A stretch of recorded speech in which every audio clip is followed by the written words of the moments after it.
Welcome one and all. My name is Morgan Appel, Assistant Dean for Education and Community Outreach at the Division of Extended Studies at UC San Diego. This is Creative Conversations, coming to you in person from the UC TV studios on campus for the very first time. To properly celebrate this landmark occasion, I am joined by Tamara Craver, President and Chief Executive Officer of Reality Changers, a community-based organization that is uniquely well-positioned to serve the ever more dynamic needs of first-generation college students and their families. For over 2 decades, and from rather modest beginnings, Reality Changers has demonstrated to San Diego and to the world that college changes everything.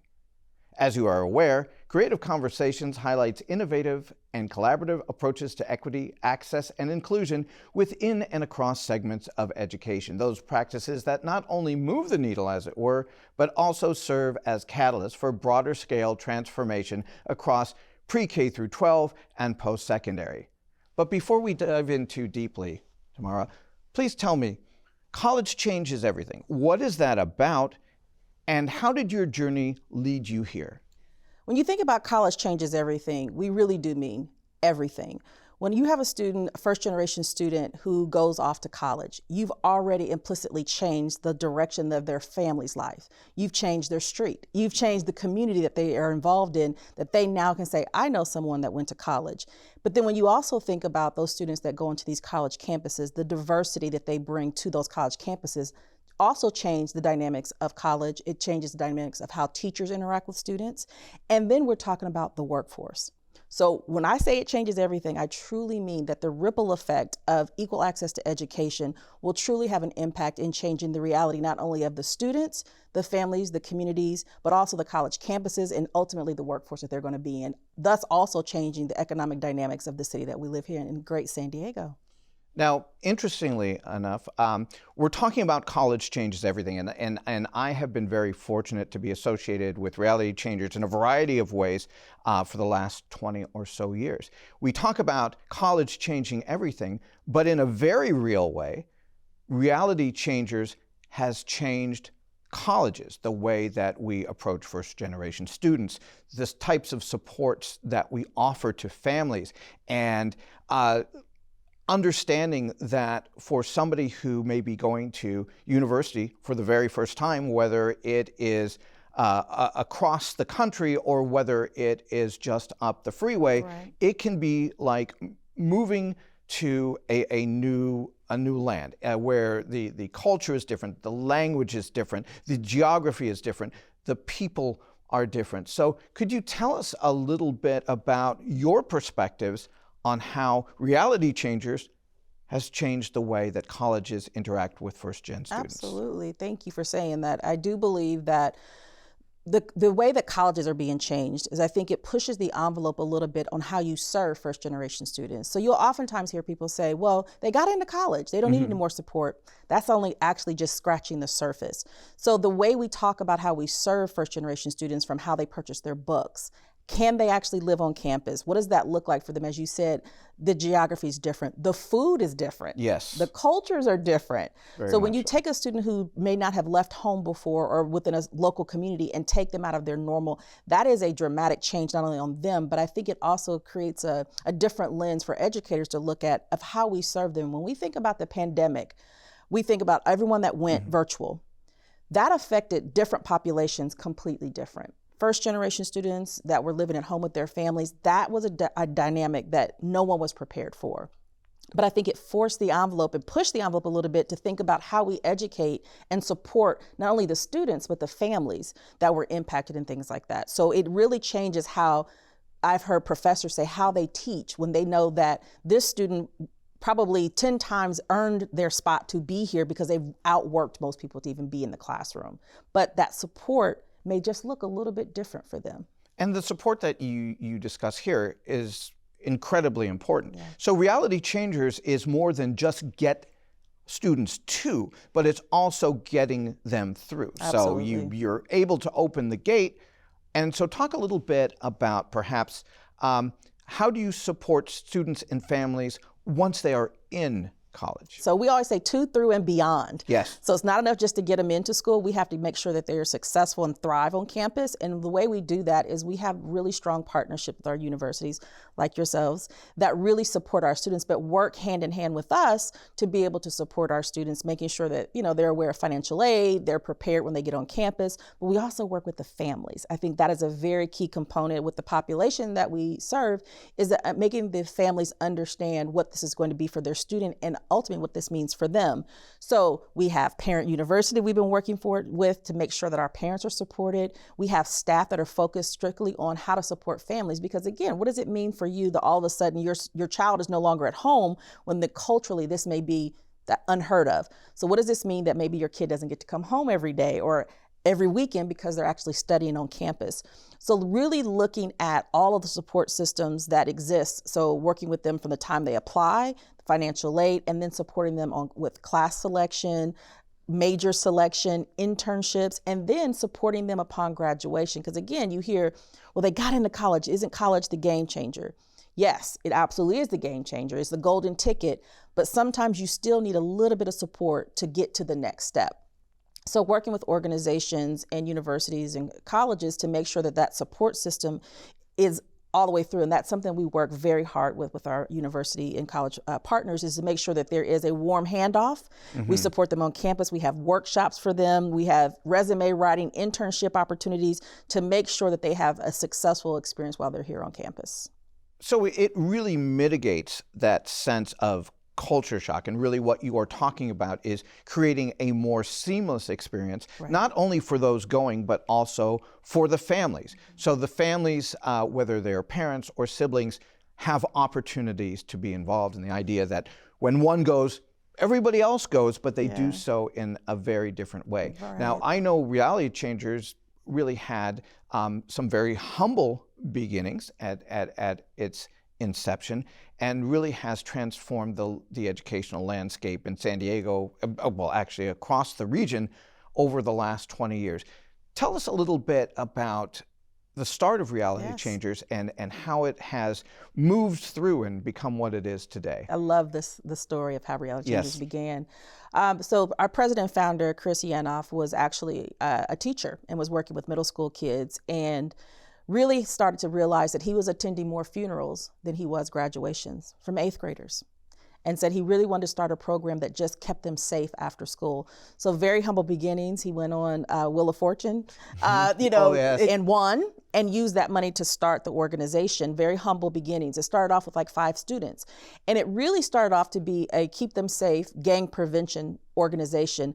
But from that, since 2001, we've now grown to a very powerful college access program. So I truly believe in equal access for education, and I think we've grown and evolved into this 2 through and beyond program that really focuses on serving first-generation students so that they become first-generation college graduates and agents of change in their communities. And Reality Changers really is iconic in the local communities for any number of reasons. And what I understand about sort of the inception of Reality Changers, it also came about as an alternative to say, don't do this, but to provide another option and to really illuminate a pathway. And certainly, at the University of California, our motto, Fiat Lux, is all about, letting there be light, illuminating pathways forward, which Reality Changers does. And I know that, Chris is somewhat of a legend in terms of the history of Reality Changers. So tell us, how did you get to Reality Changers? Because I know you're from the Los Angeles area originally. Correct. So I've been here now since August 2019, right before the pandemic. So not really how I envisioned my career starting here in San Diego, but quite frankly, it was probably one of the best things that happened just in terms of the organization. So I've been in access to education for a very long time, working with nonprofits that really focus on getting students into college. So this is what I consider my passion, my heart work. This is what I do. This is what I feel like I was built for, is to support students to get to, through, and beyond college. So working with national organizations, love the work that I was doing, but I really wanted to have an impact starting earlier, because I'm sure you can attest to it. You can't start in high school with the message about going to college. And I used to always say, if I could wave a magic wand if we could just start earlier. So when I heard about this opportunity that we start with 8th graders, I said, that's it. This is what I really want to do now. So we really start working with 8th graders who have historically have had a 2.0 or below GPA, which is unlike other organizations in that what we hope is that when you get a student in the 8th grade and you match them with positive peer pressure, surround them with warm and inviting mentors and tutors, you don't have that don't do this and don't look down. It's the tightrope theory. You know, if you tell somebody don't look down, what do they do? They look down. What we say is you can do this. Let me show you. So you're constantly looking forward and or up. And so that is a different concept than most organizations. Like they wag your finger at them, or you don't do this, don't do drugs, don't do this. Well, go to school. Let me match up with a friend. Come hang out with us. Let's have a warm, inviting dinner. It's a little bit of a different concept because we really want to make sure that we are a home away from home for our students and that they have a safe, warm environment. And we also have dinner every night with our students and warm cooked meals from our families as well. So it really is a very family-focused endeavor. It is really a place where aspiring college students can feel safe and secure and cultivate such important, not only cognitive skills, but also a social emotional connection to education that really serves as a platform for a lifelong love of learning and success all the way through. So you were up in LA and the position opened and it resonated with you. Yes. Let me ask you this. When you came down from Los Angeles, because I used to live in Los Angeles and work for Los Angeles Unified School District, I can imagine there was a bit of a change when you came down here. Perceptions you may have had about San Diego and the way education works here. What sort of things did you learn from that? What I learned was that, honestly, this was the dream community. For me, personally and professionally, I have found San Diego to be so warm, welcoming, and inviting.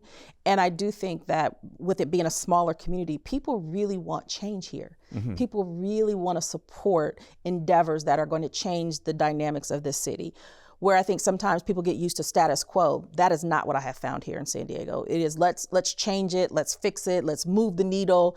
And I think that has been inspiring for the work that I do, knowing that I have a community around me that's like, yes, do it, go for it. We can all do this together. So I think that for me was the biggest change, was that feeling like everybody was a part of the team. Well, I mean, you have so many different community-based organizations, so many different types of institutions of higher education in the immediate area. And what I have found, and much to my surprise when I moved here, that when there is a challenge or an opportunity, San Diegans sort of gravitate together to solve it. These sort of issues, these territorial, these fiefdom issues that you might find in other cities are just not present here. And as Reality Changers really serves as a bellwether for what is to come, not only in San Diego, but perhaps across the state and the nation, how do you see Reality Changers as a means of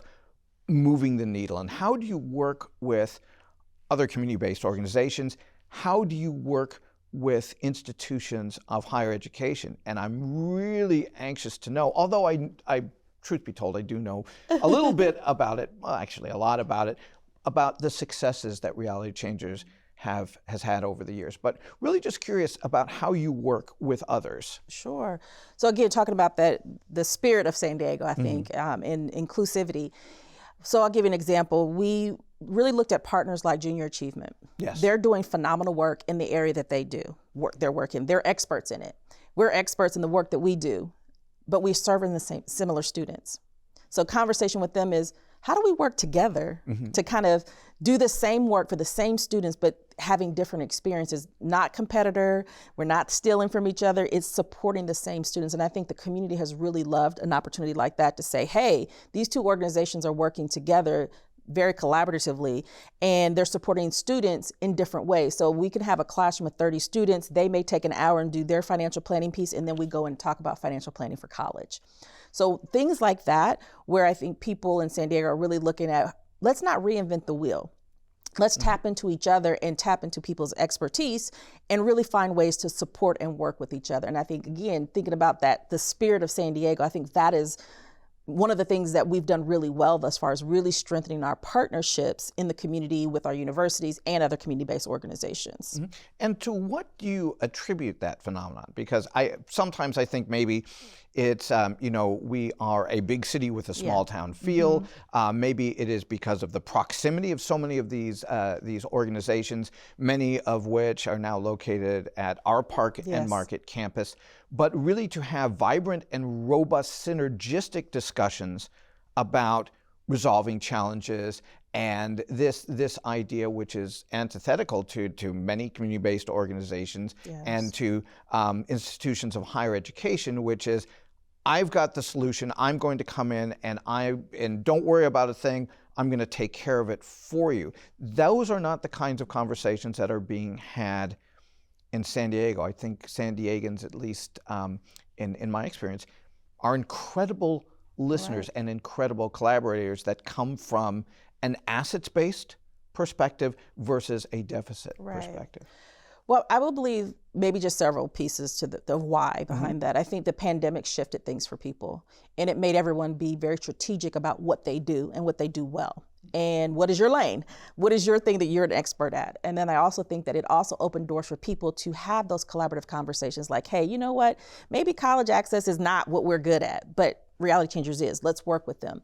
I think this idea of playing nice in a sandbox, I think that is another reason why I've loved this community. It's like everyone's coming to the playground with all of their toys, and everyone's saying, okay, well, if I give you the air for your balloon, we're both winning, versus let me just keep my air to myself. I think those things have really diminished over time, at least in my time in being in San Diego. I have not seen that other side, which maybe has existed, but I don't know about it because it hasn't been here since I've been in San Diego. Well, I've been here for almost 20 years, and it's not something that I've seen. I've seen conditions certainly improve, and I think the pandemic certainly served as a lightning rod for that, because people were trying to figure out how do we attend to the needs of different populations. But I found it to be rather organic in nature and rather spirited. And I think one of the things that we've come to understand, it's not uniquely San Diegan, but I think most of us understand that we are attending to the needs of a broader region that includes our students and our families who come from Tijuana, Tecate, Mexicali as well. So we have very much a regional and highly spirited culture around service. So now this is not telling tales out of school. I know that Reality Changers has a phenomenal track record, not only in serving students, but in serving families. Maybe you could talk a little bit about that. Yes, absolutely. So we have over 3,000 students that have graduated from our program. Our students are going to colleges across the U.S. We have so many amazing universities and colleges right here in our own backyard. So of course they're going here. They're winning scholarships at unprecedented levels. We've seen students who have gone from below a 2.0 GPA to over a 3.5 and get into an amazing school of their choice. That to me is the proof in the pudding, is if you can take a student that may have, not that they weren't smart, maybe just wasn't surrounded by people that were encouraging them, and you change that environment for them, you really begin to change their reality. And so when we look at our students, first generation students who have historically come from underserved, underrepresented communities, and then you take them and put them in an amazing institution, our students are 7 to 8 times more likely to graduate than your regular first generation student because of the support systems we've built in for them and the work and the encouragement we've done for them. So the successes just keep coming. We have business owners that have graduated from Reality Changers that are making true impact in the economy in this area. We've had teachers, attorneys, doctors, police, sheriffs. Literally, when we talk about changing the face of the community, Reality Changer students are doing it, and they're doing it very quietly. They're doing it very humbly. And I see those numbers continuing to increase and our focus continue to increase. But the area that really just gives me so much joy is looking at the parents.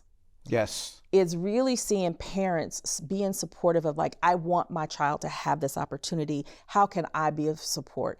By coming and volunteering. Some of our best volunteers are our parents. They're coming and volunteering. We're offering special programming now for our parents. We're including the parents in a way that I would tell you historically in my career have not always focused on families. It's like, okay, if the kid wants to go to college, we're going to focus on the kid. Mm-hmm.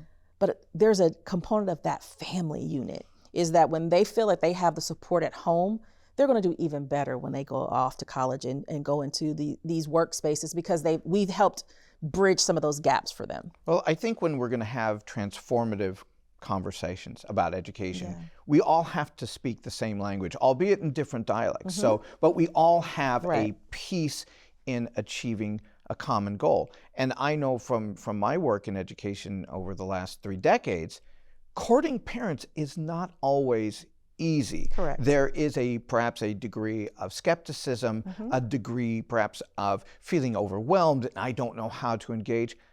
Tell us a little bit about your work with parents. How do you bring parents into the fold? And the parents that you do bring into the fold are incredibly motivated, enthusiastic, and excited to participate in the process. I would say it really starts with we don't really advertise for enrollment for our program. So it's usually word of mouth. So oftentimes it's a student who went through our program who tells a cousin or an aunt or a family member or a coworker, and that kind of helps, I would say, give us a little bit of a warm market sometimes. So the people that have heard about us before. But just as we do orientation with our new students, we do orientation with the parents, and we do it together. We bring them together so that they truly understand who we are, what we're doing for their students. They're invited to our office at any time. They can come hang out with us, hang out with their students. And we don't charge for the service. There's no fee to families or students to be in our program. The only thing that we would ask is that a parent would be willing to make a meal for students twice a year, feed 30 kids a day. That's our only commitment that we ask of them. And I think they feel valued. We treat them just as they a volunteer or donor. They even have gotten together and had their own fundraising campaigns to support the organization. So they have a vested, Absolutely. They have a vested stake. And are they also contributing to the program's direction? Do they give you feedback or provide ideas? Yeah, so I think one of the most genius things that our founder did was make sure that in our bylaws that we have a seat on our board that is a representative from the families. So we have a family representative that's on our board that is a decision maker on the board, and that we truly have the family's viewpoint and voice in everything we do and how we run our programs, how we fundraise, and how we lead the organization.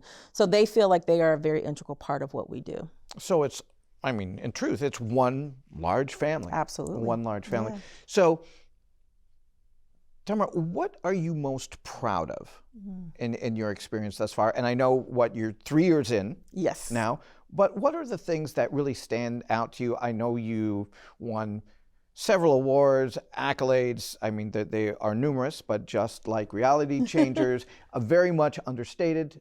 You draw attention to achievements versus talking about them. Right. But what are some of the things that you're most proud of? So coming up on 4 years now, the organization, I feel really proud that we got out of the pandemic strong.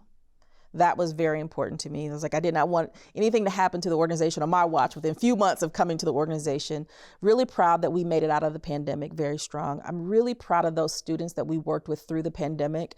I always tell people, when the world shut down, we were able to have full head count of our students within 24 hours. Every single student was accounted for. And we also know that, safer at home didn't mean safer at home for everybody in the same way.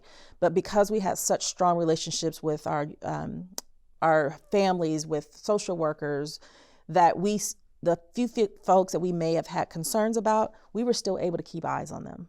That made me very proud. We had students that were stuck on either side of the border during the pandemic. We knew exactly where everyone was. We were able to provide resources. So we became a safety net in all ways for our students. And that's something that I feel really, really good about.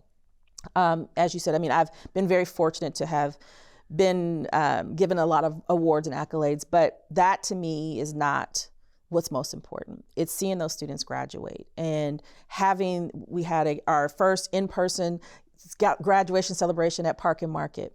To see those students who have literally spent the last couple of years at home on Zoom be so grateful to be out and be celebrated, that brought me so much joy. To be in front of those students and families, to congratulate them was like, this is why we do this, to see them get across those finish lines. One of our alums just opened up his second restaurant I was there on grand opening. Didn't know him when he was an 8th grader, didn't know him in college, but I know him as an alum of our program, and be able to say, one of our Reality Changers alum, first generation student, now has 2 restaurants right here in San Diego. And those being? Ollie's Chicken and Waffles. It's amazing. If you haven't gone, please go check it out. Okay, so everyone, Ollie's Chicken and Waffles. Yes. Make sure you visit, contribute to Reality Changers. Go visit Ollie's Chicken and Waffles. Now, and I remember the graduations, and I remember prior to the pandemic, this wonderful sort of parade of sweatshirts and pennants. And I remember going into the Reality Changers office and thinking, wow, isn't it great that all of these universities are contributing pennants, sending them over. But those were actually the universities to which Reality Changers alums were accepted. And that was something absolutely incredible. What else? What other things are you proud of? So I'm really proud of the way I feel like the community has rallied around Reality Changers. One of my, if it's a personal claim to fame, we are the most recent recipients of the Bank of America Neighborhood Builders Award. It's a unrestricted $200,000 grant, which in fundraising, in any organization, that to be a part of that thing is like a coveted mark of approval. If you can get that somehow, I had been applying for that award for 16 years. 16 years, and then won it last year. But it's not that I can't say that I, Tamara Craver, won it. Reality Changers won that award because of the work that we do. We really had something very valuable to show Bank of America, and they believed in us. So I take great pride in that after 16 years of trying to work that here with Reality Changers, we won that award because it's a big deal. It's a really huge grant in and of itself, but the support that you get from Bank of America is also amazing. Seeing our students win these scholarships, like this year, the scholarships that are rolling in, just every day when we get text messages from students saying, I just got in here, I just got here, I just won the Chancellor's Scholarship. Those things bring me so much joy that this work really matters, that every day I go to bed feeling really good about what I do because I know that just somehow, some way, Reality Changers had a role in the success of this student, and they're going to take over the world. And that brings me joy. And I know that the funding that is received by Reality Changers, those funders receive an incredible return on investment because you do a lot with a little. So let me ask you this. What do you see as you look forward into the future of Reality Changers, whether it's 1, 2, or 5 years? What do you see the greatest challenges for you that lie ahead? Right. Honestly, the greatest challenge for us right now is a permanent home. We've been very fortunate. We've worked really closely with the school district, and they've been very generous in giving us space in different locations. But sometimes when schools increase their enrollment, we have to move. We're 20 some years old now. Like, we're grown up. No. We need our own home. And so we are looking for a permanent, forever home for Reality Changers, because I think it's also important that the message that we're sending our students and our families is we can't be transient, serving a transient community. I want to have something permanent forever, that forever and ever there will be a home for Reality Changers for our alumni community, our parents can always come to, and that we could be a hub for education. Other educational organizations can come work with us. Our university partners can come work with us. So that is for me is probably the biggest thing on the timeline horizon for me is securing a forever home for Reality Changers. And there's a really a sense of urgency around that. And I know that although you have been transient to some degree, you've stayed within the community of City Heights. Absolutely. Why is it important to be in City Heights? Well, it's where we started for the most part. We started in Golden Hill, but our first office space was in City Heights. And I think we have grown and evolved because of City Heights and the community that we serve in City Heights. And one of the things I learned when I first moved here is that City Heights has gone through and will continue to go through different changes, demographic changes, because it has been seen as a refugee community, where when there's influx of different communities, that's where you see it, is in City Heights. And so it is important for us to stay there. This is where we started. This is where we've grown deep roots in serving that community, the schools around it. And we work with all schools across the district, but having our home in City Heights and continuing to serve and stay in City Heights is very important to us, quite frankly. And then that begs the question. I mean, you have very deep roots in City Heights, and you serve a wonderful, diverse sort of a tapestry of students.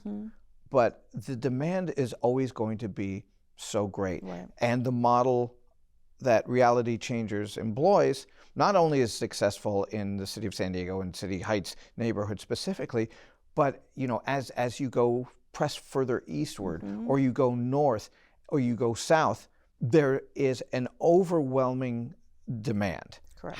How do you work with that great a level of need without going threadbare? Right. So one of the things that we did when I first came here was to really look at our programming.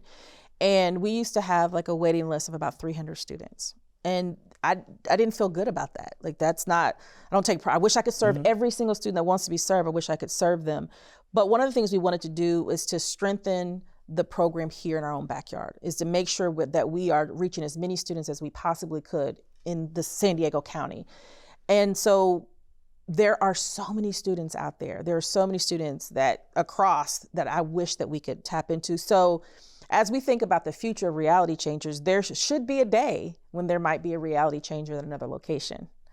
That's pie in the sky. That's kind of like my long-term vision for Reality Changers, because I want to be able to serve the students in their community. I think that's also very important. And I think, when you talk about the way that Reality Changers serves community, there is a common framework which is incredibly successful, but everything is very much context-based and culturally based. So maybe a Reality Changers, let's say in East County or in South Bay, will have the same sort of guts, but might look very different than what you have in City Heights. Right, absolutely, and maybe even in Mexico one day. And let's hope so in Mexico someday soon, because the need there is, when we talk about the needs here and the longer term impacts of the pandemic pushing 6 months to a year back, what we're finding in Mexico and throughout Latin America is that it's 3 to 6 years pushed back. So again, the need is pronounced.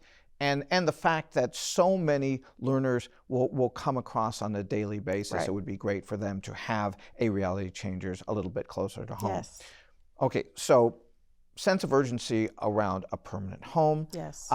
A surging and burgeoning need, burgeoning demand. What are their challenges, Tamara? I think also looking at staffing. I mean, the world has changed, and going from remote to back in person, and the people that are committed to this type of work and that will get pulled away by more money or shiny Apple computers and things like that as a smaller nonprofit, we may not be able to do. So we're always looking at ways to, how do we make the biggest impact for our staff as well, to keep them on board so that they are great examples for us. It hurts our students when we have staff come in and they only stay for a year, because these students get connected to the people that they serve. So really finding people that are committed to this type of work. So looking at different ways of, how do we support our staff to want to stay when another offer could come that might just be more money. And we always say more money doesn't always mean a better opportunity, but how do we make this worthwhile as well for our staff? So incentivizing them in a way that doesn't break the bank. That doesn't break the bank. Yes. Now, I know that you also have any number of volunteers. And is that something that you're looking to expand to? Absolutely. We've had so many amazing volunteers. We're so grateful for our volunteers. Some people have been with us since the very beginning and still volunteer twice a week with us for 18 years, which is absolutely amazing. But we always need volunteers to help with our students, help them with their homework. We also have alumni mentors that are working with students that are on campus and have graduated recently. Really, that mentorship goes a long way. Most of our students don't have a family member that is a president of a bank or a faculty member on a college, university, or an attorney. We want to be able to give them resources to start to build their own Rolodex, creating that network for themselves. So when you have a mentor, even if that person is not in the industry that the student is interested in, it's really about that person and who they know. Doors can be opened by simply who you know. And so that is something that we really try to build in for our students. So the need of volunteers to not only help with just like the homework stuff and tutoring, but also just day-to-day mentoring of a young person, resume writing, coaching on how to prepare for an interview.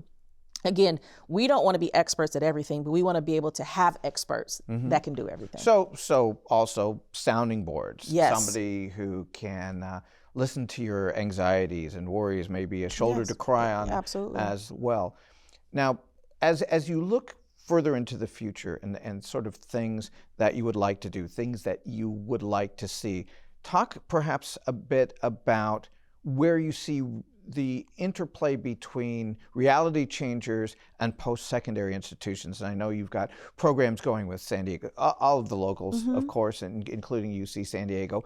But what would you like to see? How would you like to see those relationships grow? Oh, great question. I would really like to see those grow in a way that can continue to be organic, and not just transactional. Not just, but really a true partnership. So looking at how can we do dual enrollment for our students? What would be a privilege and an honor for a student to be a part of our program if they can come out with an AA degree from being a part of Reality Changers that then positions them differently to go into a four-year institution, and really getting those students across the finish line. That to me is the most important. So building those strong relationships internally for our university partners, to really say, Morgan, here's 20 of my students that are here. I need your help. We need hands on these students at all times. We need eyes on these students at all times. How do we support these students? And it's not a punitive thing, it's a supportive thing.